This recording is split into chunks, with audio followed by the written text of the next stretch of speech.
Thank you, Mr Speaker. A happy St George's Day to you and to all members of the House.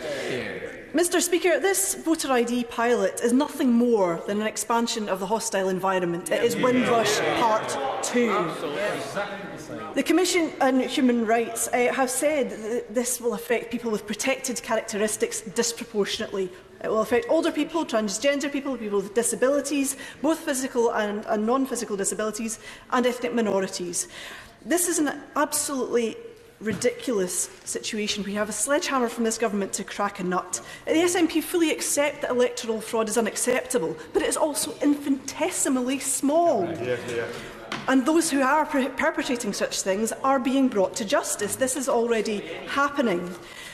The Electoral Commission figures indicate that 3.5 million people in the UK, 7.5% of the electorate, do not have any form of photo ID. Is the government going to pay for them to have photo ID? Or if not, this is a barrier that is being put in the way of people exercising their democratic rights. The government has also, just the end of last month, put up the fees for passports to £85 per person for a paper passport and £75.50 for an online passport, further putting the price of getting these voter ID documents beyond the reach of most ordinary working people.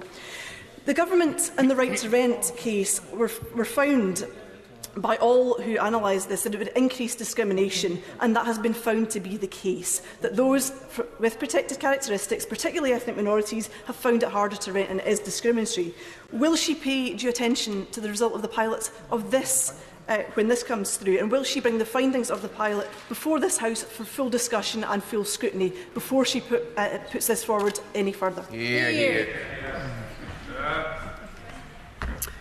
Mr Speaker, I fear the Honourable Lady didn't catch the part in my opening remarks where I made clear that passports and driving licences are not the only type of identification being asked for in these pilots, and nobody will need to purchase ID documents to be able to vote. Indeed, the authorities in question are using a range of ID, some of which is photographic, but some of which is also the kind of routine identification that you would use to be able to pick up a parcel from the post office, or indeed, Mr Speaker, as I've seen this morning with some constituents coming into this place, the kind of ID that you might use to be able to sit in the gallery and be able to come about your everyday business by participating in democracy here.